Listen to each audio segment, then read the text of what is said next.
Nasaan nga ba si Bongbong? Yan po ang matinding tanong ni Atty. Rowena Guanzon. Kung nasaan si Bongbong, kamusta na po ang kanyang kalagayan dahil hindi po nila nilalabas ang kanyang health bulletin. Yan po yung ating pag-uusapan at isasama na rin po natin ang nabigong impeachment against kay Vice President Sara na napakarami po ngayon ang iyakin at kasama na nga po itong si Tuta Soto, mga kababayan po natin. At hindi lang po yan, ang pagdeklara ng persona non grata sa ambasador ng China ay inatrasan ng palasyo. Biglang natakot sa matinding epekto nito. Hindi lang po sa ating diplomatikong pag-uusap sa China, kundi ang ekonomiya sapagkat handa umanong i-withdraw ng gobyerno ng China ang kanilang embahada sa Pilipinas kung ideklarang persona non grata ang kanilang ambasador. Tandaan natin, ang nagsimula niyan ay ang buang lamang at itong bayaran, tuta ng Amerika na si Tariela. Alright, magandang araw at kung hindi pa kayo nakalike, palike naman ang video ito mga kabayan. Sige, simulan natin dito sa mga matitinding pasabog at alam mo, pag si Atty. Rowena Guanzon, no? May makukuha ka talaga na kaalaman, lalo na po pagdating po sa ating mga basic na kaalaman sa batas. O, ituloy natin to. Nasaan si Bongbong? Nasaan si Bongbong? Nasaan si Nasaan Bongbong? si BBM? Ipakita nyo siya sa amin. Live stream. Alive, aware, and awake. Kasi, pag yung diverticulitis na yan, diverticulitis, dumugo na yung large intestine niya, kailangan na yan ng surgery. Pag nag-surgery si BBM, siyempre, general anesthesia yon. Aba, Tapos, ayon sa ating batas, di ba? Temporarily incapacitated siya. And if he's temporarily incapacitated, the Vice President assumes office, hindi ba? yun pala. Hindi nila nilalabas. Kaya pala nagpapanik po sila ngayon. Kaya kung ano-ano na lang ang gimmick at drama, yung kanilang pinapalabas.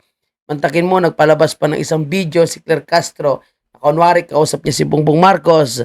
Pero hindi po actually nakakonbinsyon sa lahat ng mga Pilipino.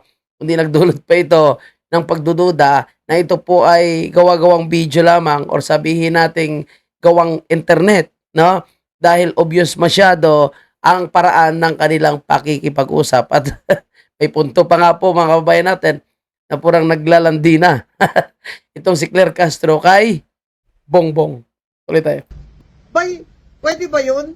Habang siya ay nasa operating table at unconscious siya, ay cabinet pa rin ang acting? Hindi naman pwedeng ganun. Kasi may constitution naman po tayo. Kung mamatay siya dyan sa operating table, pag unconscious siya dahil naka-under anesthesia siya, he is temporarily incapacitated and the Vice President must assume office. Yun pala yun mga kabayan po natin. Kaya ngayon nagpapanik po sila at naghahanap po sila ng kanilang maide-divert na issue. Ito nga, kasama nga po ito yung pagdeklara na persona non grata dito po sa official ng Chinese Embassy. At hindi lang po yan, mga kabayan po natin ang ating pag-uusapan. No?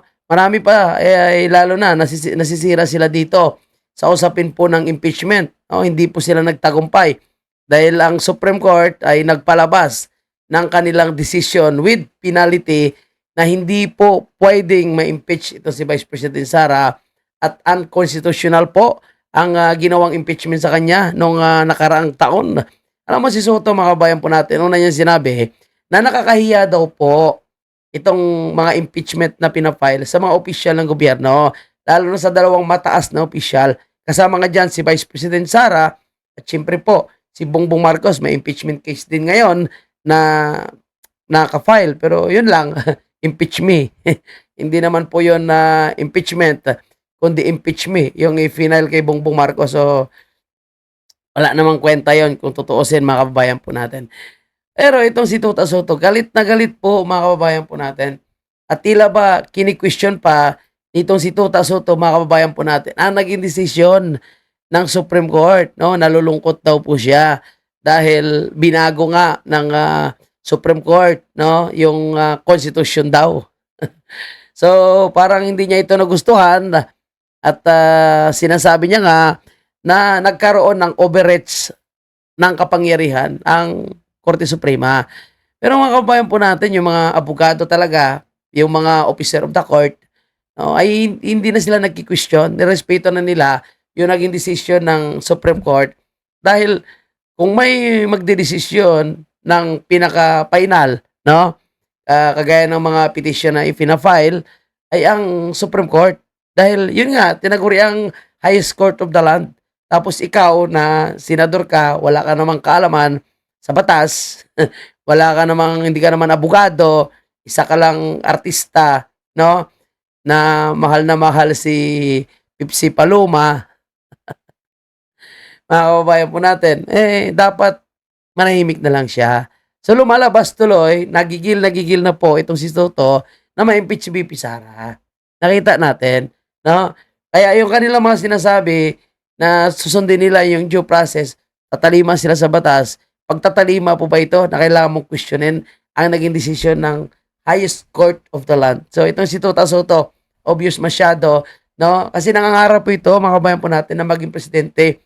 Ang inayupak na artistang ito na wala namang kaalaman, kundi puro lang patawa, bulaga nga, ginawang bulaga ang Senado, no? Anyway, mga kabayan po natin, kung ako lang dapat yung mga senador natin magdesisyon na tanggalin na po itong si Tota Soto dahil wala namang kakwenta-kwenta, mga kababayan po natin. And ito ang desisyon ng Supreme Court di ba? Sabi nga ng Supreme Court en banc na denied with penalty ang motion for reconsideration filed by the House of Representatives which sought to the reverse in the court July 25, 2025 decision that declared the article of impeachment against Vice President Sara Z. Duterte unconstitutional. So hindi nila matanggap yan. Nagwawala po, mga kababayan po natin, itong mga alipores ni Bongbong Marcos. Ito na nga po, mga kababayan po natin, hindi pinaburahan ng palasyo ni Bongbong Marcos at ng DFA itong kagustuhan ni Risa Hontiveros, Erwin Tulfo at Tota Soto na ideklara na persona non grata ang opisyal ng ambasador ng China. Natakot, syempre, alam naman nila kung ano po yung magiging masamang resulta sa ating bansa. At yung pagpapa-cancel ng free visa entry ng Chinese tourist sa ating bansa, yan ang kagustuhan naman ng mangyari ng akbayad ang partido ni Risa Hontiveros ay hindi rin po pinapuran ng DFA dahil kailangan niya natin yung mas maraming turista, kailangan nga po natin na mas mapalakas ang ating ekonomiya, yung gusto nila is maparalisa. Sa totoo lang yan naman kasi ang gusto ng mga NPA at mga komunista. So ito, pakinggan natin ang tagapagtahol. Hindi tagapagsalita, tagapagtahol ng palasyo. Parang hinamon niya. Parang sabi nung Chinese Embassy, sige, tanggalin nyo yung ambassador namin. Sabay-sabay nyo kaming, sasabay-sabay kaming aalis. Sabing ganun. Ang tapang ng pagkakataon. Yan ang paninindigan ng China, no? Sa totoo lang, wala namang kawalan tayo sa China Maliit lang tayo na bansa para sa kanila. Kulangot lang tayo. May ganun, oo. Ay, paano yan? Paano, anong gagawin ng Malacanang to ease the tension? Kasi pag ganyan, mag-i-elevate. Sagutan ng sagutan yan. Actually, nagsalita na dito si Secretary Tess Lazaro. Sabi niya, mismo ang DFA kasi ang dapat na nagkakaroon ng pagdidesisyon patungkol dyan after matanong ang Pangulo. So, ito ng pagdideclare na persona non grata ng isang ambassador. Nilalahat na to hindi lang ambassador from China. Last resort yan. Hindi sa paningin po ng DFA ay hindi naman nadadaan ang isang ganitong klaseng usapan sa ingay. Yung diskurso sa publiko. At mas gusto pa rin po ng DFA na ang mga bilateral issues with China ay madaan po sa diplomasya. Ganun pa rin po tayo. Hindi natin pwedeng pairalin ang yabang natin dito.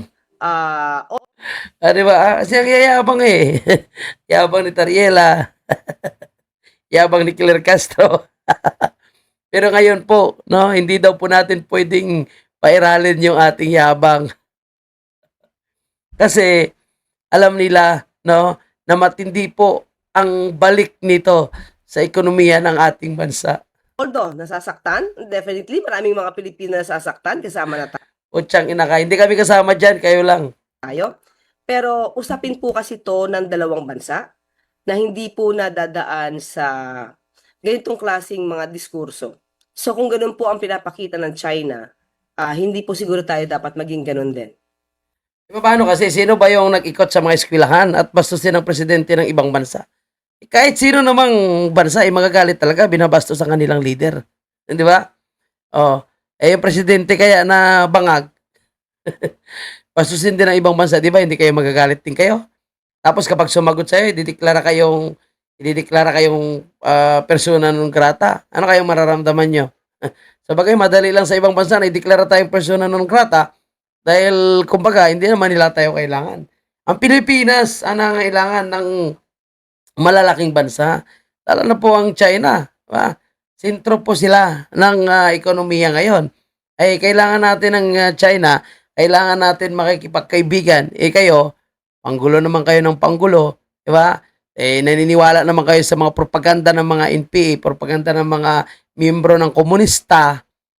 Yan ang nangyayari sa inyo. Kasi nga, ang inyong pagsasanib pwersa ng mga pink dilaw, ito yung nagpapalala ngayon sa sitwasyon ng ating bansa.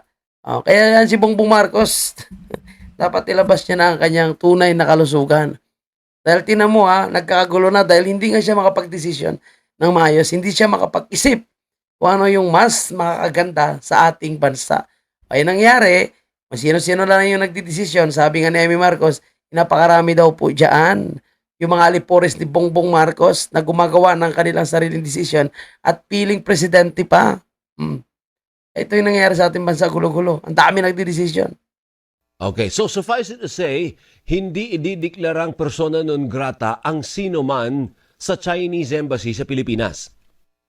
Yan po ang huli munang sinabi ni Secretary Tess patungkol doon sa mga resolutions ng Kongreso na ideklarang persona non grata. Pero itong pinaka-latest na sinasabi po ng mga representatives from China, tatanong kong muli kung ano po ang bagong mensahe ng DFA. Hindi pwede at hindi kaya pong ideklara na persona non grata ng Pilipinas ang ambasador ng China dahil maapektuhan ang kabuuang ekonomiya ng ating bansa. Maapektuhan po ang ekonomiya natin. Bagsak na ang ekonomiya, di ba? Tapos itong sinasabi nilang ipakansela yung free entry visa ng Chinese tourists. Wala mang pakialam yung mga China dyan, mga kababayan po natin, kung totoosin. Tayo pa rin yung mawalan. Tayo pa rin yung mawalan ng turista.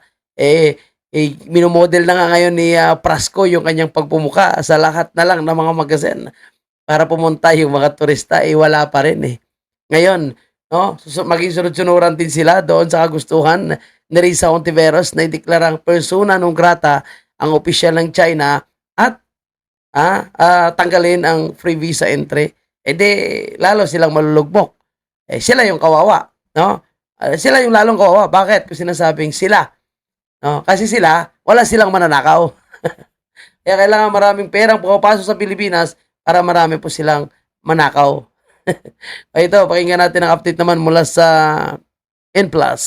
Medyo nagbabala ang Department of Foreign Affairs na isang mabigat na diplomatic action ang pagdedeklarang persona non grata sa mga Chinese diplomat para mapatalsik ang mga ito sa bansa. Sa isang pahayag na ipinadala ng DFA sa Malacanang, sinabi ng ahensya na mabigat ang maaaring maging kapalit ng gagawing diplomatic action tulad ng mga countermeasure na maaaring gawin ng Beijing, lalo na kung hindi ito paghahandaan. Yan, sige, deklara nyo, di ba? Kasi nakakatakot yung magiging risbak ng China kung madeklarang persona non grata ang kanilang opisyal ng embahada. Tandaan nila mga kabayan po natin, daang libong mga Pilipinong OFW yung nasa Hong Kong, Macau at mainland China yung maapektuhan dito. Diba? Kaya kung may problema po sila sa West Philippine Sea, pag-usapan nila yan, upuan nila yan, pag-usapan nila, magkaroon po sila ng diplomasyang pag-uusap sa isyu na yan. Pero wag nila palalain, lalong-lalo na isipin po ng gobyerno ni Marcos Jr. na napakaraming OFW. Magwawala yung pamilya niyan, yari isa dyan. Tandang ilang mambabatas mula sa Senado at Kamara ang nagtutulak na palitan ng ilang mga opisyal ng Chinese Embassy matapos ang mga naging palitan ng pahayag sa pagitan ng Chinese Embassy at ilang mga opisyal ng gobyerno. Una ring idineklara ng munisipalidad ng Kalayaan sa Palawan na persona non grata si Ambassador Ching Chuan. While it is within the remit of the DFA, such an action is an option of last resort, second only to downgrading of relations. When diplomatic relations with a certain country has seriously fractured that no intervening remedy can stabilize Wag niyo na subukan yan. Masisira ang buhay niyo. the interaction and engagement. It also carries tremendous implications moving forward, such as reciprocal action or other countermeasures. Dagdag pa ng Malacanang, nakarating na kay Pangulong Bongbong Marcos ang girian sa pagitan ng Philippine at Chinese officials. Pero naniniwala ang palasyo na kailangang maghinay-hinay bago gumawa ng anumang Hinahinay po kayo, lalo na po yung presidente niyo, yung mukhang malubhang sakit na, may malubhang sakit na. At matindi na po yung epekto ng stress sa kanya. Kaya maghinay-hinay kayo. Mamaya, no? Magiging totoo yan. At kung mangyaring idedeklara nyo ang persona non grata, yung opisyal ng China, kailangan maging handa po kayo sa mga matitinding consequences, no, na mangyayari po sa ating bansa. Tandaan nyo ulit, sinasabi ko, lahat ng mga malalaking negosyante sa Pilipinas ay may lahing China yan, may lahing Chinese yan. At ang lahat ng produkto na halos na nandito sa ating bansa is made in China. Yung mga ipokritong mga senador na yan, na nagsasabing ayaw nila ng China, lahat ng cellphone, computers, no, karamihan na ginagamit nila, mga upuan, lamesa, no, baka yung hinihigaan nilang kutsyon, yung komot nila, yung una nila is made in China, tapos galit na galit po sila sa China. Baka hindi nila nabasa na lahat na gamit nila sa bahay is made in China. Tuloy tayo, ano pa sinabi ng DFA? bang na may malawak at pangmatagalang epekto sa bansa. Of conduct in the South China Sea. We will endeavor to conclude the negotiations of an effective and substantive code of conduct that is in accordance with international law, particularly the 1982 UNCLOS, within this year. Are there still any contentious issues that ASEAN and China are still trying to resolve? And what kind of commitment did you get from your fellow foreign ministers? Commitment of a sort, definitely. There's even willingness to host meetings, face-to-face meetings, and that is a real commitment from our Wag nyo nang idaan sa init ng ulo nyo na yan. Dahil lang naman sa isang unggoy na si Tariela, di ba? Kaya nagkakaroon ng ganyang klaseng mainit na sagutan. O siya naman yung unang nabastos sa presidente ng ibang bansa. Kaya itigil nyo na yan, no? Kasi mas matindi po yung mangyayari sa ating bansa. Lalo kung ipidideklara nilang persona non grata yan. Lalo na yung China po, hindi natatakot at naghamon pa, sige deklara nyo kami, mag-pull out yung aming embahada. Okay, so bago tayo magtapos, mga kabayan po natin, gusto ko lang po basahin, no? Ito po, napakatindi po yung banat ni Crisette. Dito po kay Bongbong Marcos. Kasunod ng sinasabi ni Claire Castro na okay po ito. Nagkakasakit daw po ito sa panay trabaho itong si Bongbong Marcos. Kaya ang sabi ni Ms. Crisette, ang pinakamasakit, yung nagkakasakit-sakit ka kahit wala ka namang achievement sa trabaho. Which is totoo naman. Ano ba ang achievement ni Bongbong Marcos? Ano ba yung sinasabi ni Claire Castro na puro trabaho si Bongbong Marcos? Ibagsak yung ekonomiya natin. Patuloy na bumabagsak, mga kababayan po natin. Ang piso natin bagsak. Yung mga belt na infrastructure niya or ginawa niyang build better more. O wala ng pondo ngayon. Ikinansila niya nga pa nga po yung mga naunang nasimulan ng Duterte administration. Diba? Ngayon panay absent na nga po siya eh. So malala na po ang kanyang kalusugan. And ang sinasabing, ang resulta ng ganitong klaseng malalang sakit ay ang patuloy na pagsingot daw di umano nitong si Bongbong Marcos. Kaya ibalik natin kay Claire Castro. Ano ba talaga ang tinatrabaho ni Bongbong Marcos? Alright, yan na po yung ating update. Maraming salamat po. And God bless po sa atin lahat. Paki-like naman ang video ito. Buhay po kayong lahat. Mabuhay ang bansang Pilipinas.